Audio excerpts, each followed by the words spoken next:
Hello friends, welcome to SKD Learning. In this video, I will talk about the importance of QA test plan and the overall structure and content of a test plan. So what is a QA test plan? Test plan is one of the artifacts that the test team develops during the start of any software project. Test plan is a document that outlines the different test activities that test team will be going to conduct throughout the software development lifecycle. Ideally, test plan is prepared during the system analysis and design phase of the project. The test manager is the responsible person for preparing the test plan. The project manager, development team manager, and customer reviews the test plan for the final approval. Nowadays, as Agile methodology is gradually being adopted across many organizations, there is a debate of whether to write a test plan or not. However, experts suggest that test plan remains an important document to be maintained throughout the software development lifecycle. Although it should contain only the minimum needed information that is required during any stage of the project. Test plan should be a living document and should be updated on a regular basis as per the course of the project. So coming to why a test plan is important. In a test plan, we analyze and define the test objectives for each type of testing, such as functional testing, performance testing, security testing, etc. It helps us to define the entry and exit criteria for each type of testing from the very beginning of the project. Second, while developing a test plan, test team can analyze the testability of different software requirements.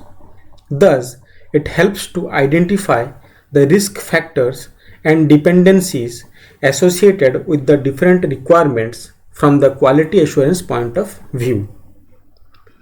Third benefit that we get from the test plan is it helps the test team to provide an approximate view of test effort to be required for each requirement.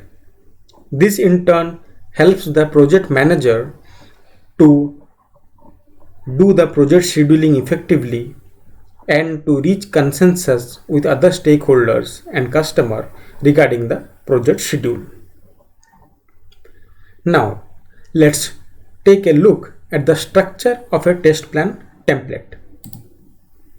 The first section of the test plan is the introduction, in which we write a basic overview as this test plan is for which project and just a brief about the project.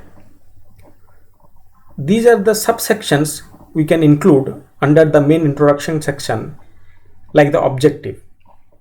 This mentions the specific objectives that the test plan is going to meet.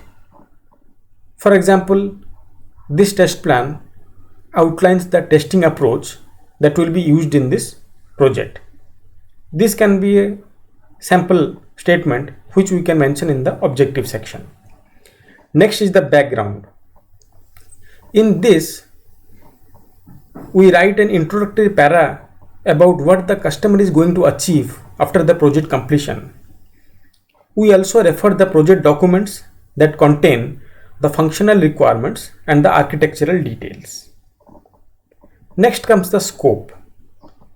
Here we mention the scope of the test plan in terms of what kind of testing will be conducted for this particular software project. For example, functional testing, load testing, usability testing, etc. And next section under the main introduction is the project document references. Here we mention the project documents that are used as a basis for developing the test plan. For example, the BRDs, FRDs, etc. Moving on to the next section, after the objective is the test overview. The test overview defines the different testing types the test team will be conducting in the particular software project. These can be starting from static test of BRD/FRD, unit test, integration test, installation test, functional test, performance test, usability test, security test, user acceptance test, etc. Test team can add any further section in this particular list, such as localization testing or kind of reliability testing, etc., depending on the specific project requirements.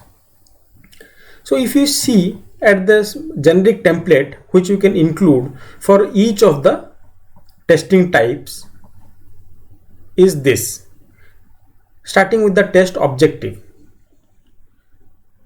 That in this section we can mention what is the test objective for any particular test. For example, for the static test, the test objective can be to identify any errors or ambiguities in the BRD or FRD.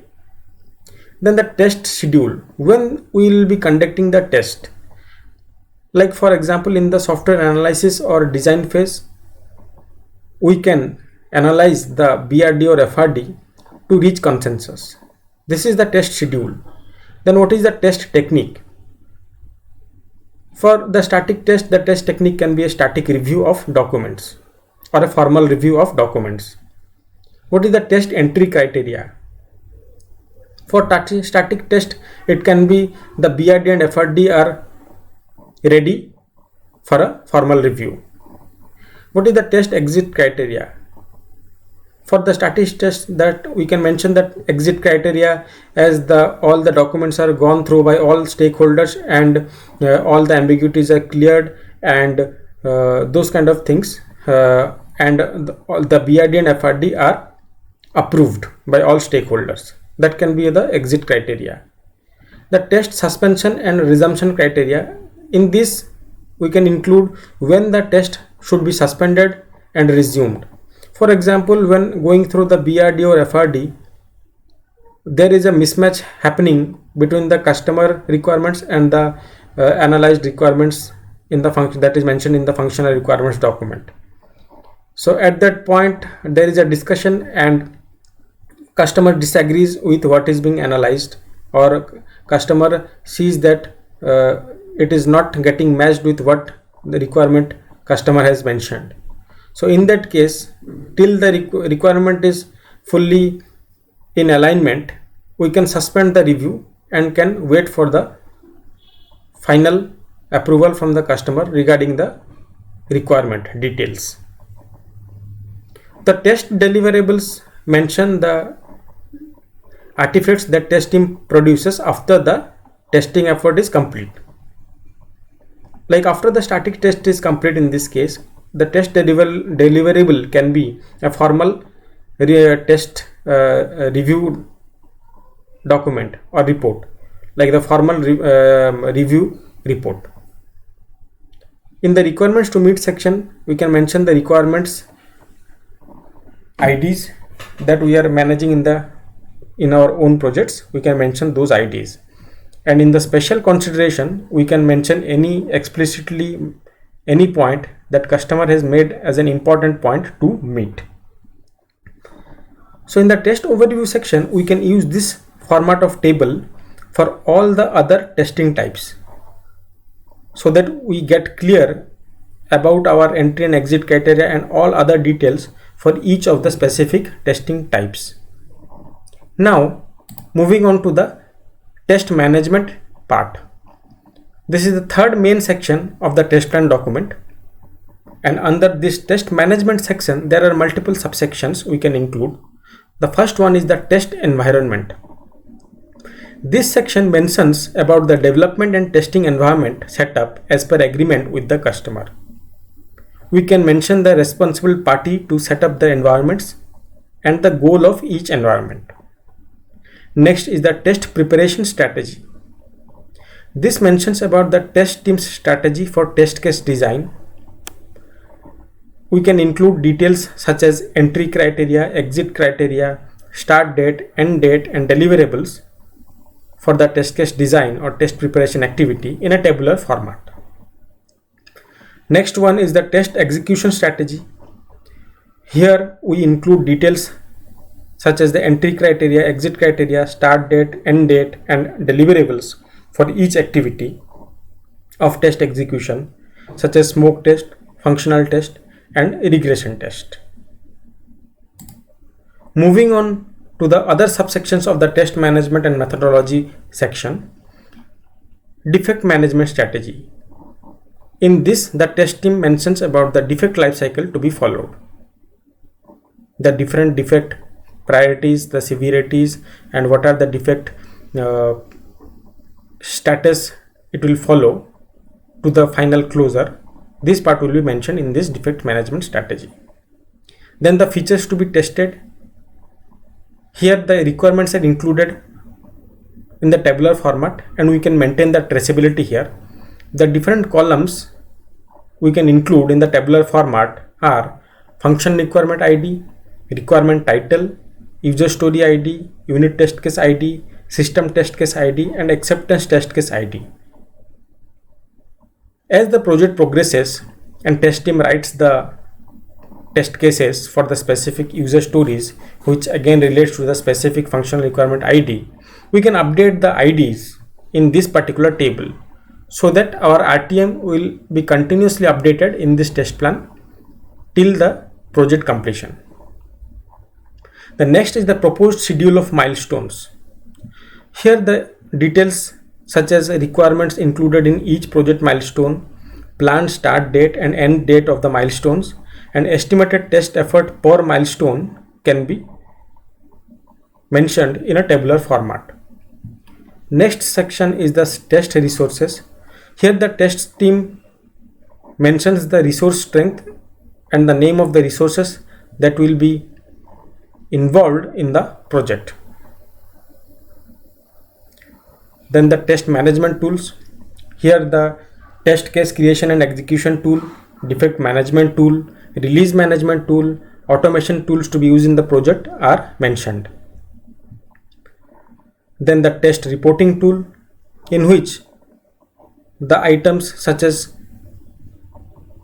what metrics are present in the test report, what is the frequency of sending different test metrics, and who are the recipients of the test reports shall be mentioned. The last subsection of the test management section is the test review, where test team mentions the activities that will be done as part of the test improvement process throughout the software development lifecycle, such as kind of retrospective or kind of